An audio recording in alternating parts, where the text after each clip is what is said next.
just to show how this constant harassment affects your psychology. We were out in Colorado trying to live on our land that we bought in Hartselle. We loved that land, my wife and I. So we were building a beautiful entrance gate to our land ourselves along this road that had been created by whoever had lived on that land before us. There wasn't any house on the land, but someone had owned the land and was going to build a house, but apparently couldn't afford to make payments to buy the land and had to leave. And also we heard that the former owner didn't get along with the neighbors and left for that reason. Well, anyway, a path had been worn from the intersection of two roads at one boundary of the land and into the land by the tires of whatever vehicles had been driving in and out of that land. And we were building a beautiful entrance gate to our land, my wife and I.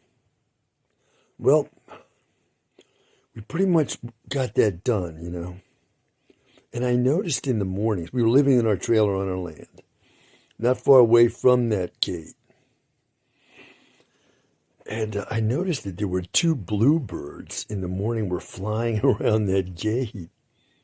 And, you know, right around that gate and like landing on the posts that we'd put on either side of that entrance, those entrance tire tracks into the land.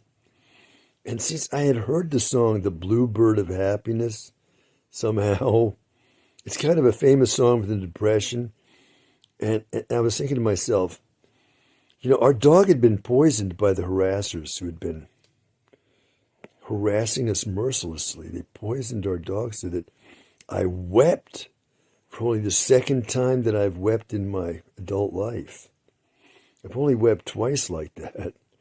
The first time was when I had to drop off the varsity football team at age 18 because of a neck injury. And suddenly I was weeping as I was telling the coach that I wasn't able to play. I found myself weeping because I guess I wanted to play so bad. Football was my best sport, so I wasn't prepared for that to have happened to me, you know. I'm telling the coach, you know, I can't play it. I can't play with this injury. I have to. And the next thing, I was just weeping. So the only other time I've wept like that was when our dog had been poisoned by these monstrous people who had been harassing me and my wife daily, so that eventually we had to leave Colorado. You know, my grandfather is from Colorado on my mother's side. He's buried out there along with other relatives. These were the original settlers of the West. They're authentic cowboys out there, right?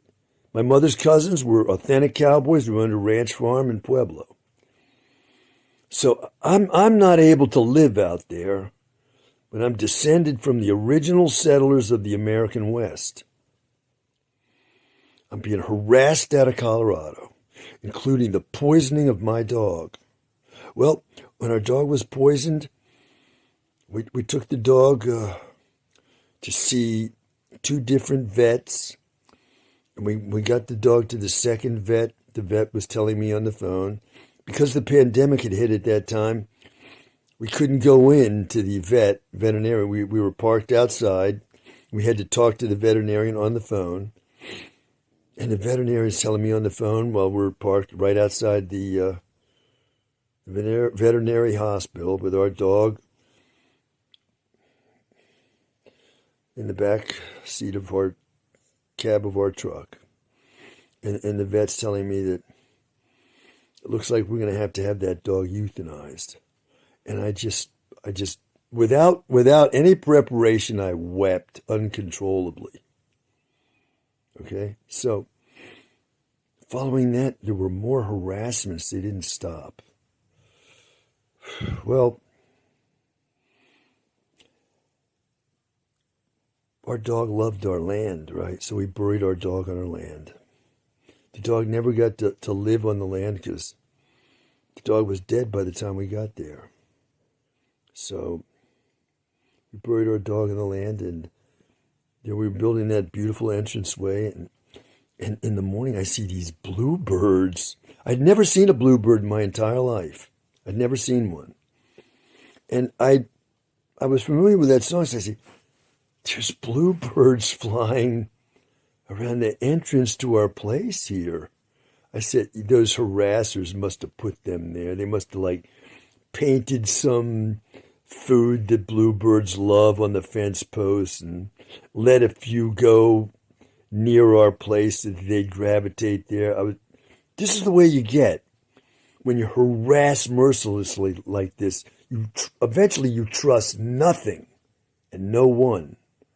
Okay, and we left Colorado not long after that. And I was saying, these can't be real. Well, tonight I looked up on the AI search engine of Google Chrome, what kind of bird is the bluebird and where is that bluebird found in nature? And I find that the bluebird does naturally live in the mountains there of Colorado, along with other places. But the one I saw, who's all blue, that's the mountain bluebird, and that's the one I saw. So, I mean, it could be that the harassers put those bluebirds there, but I read that bluebirds often, those mountain bluebirds, they often make their homes in fence posts. And there they were, fluttering around the fence posts that we had put in. So, well, to this day, I don't know whether they came there on their own or the harassers put them there as kind of mockery to me and my wife. I don't know. But there's an example of how these evil creatures who have dogged me and my wife now for over a decade have got me to think, And there's that. So we left Colorado.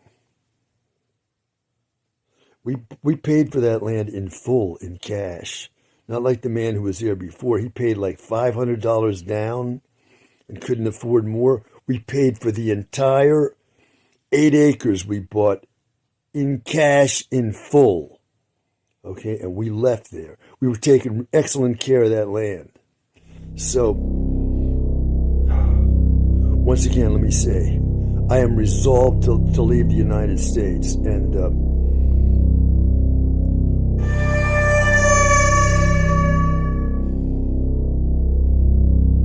that's one of the reasons.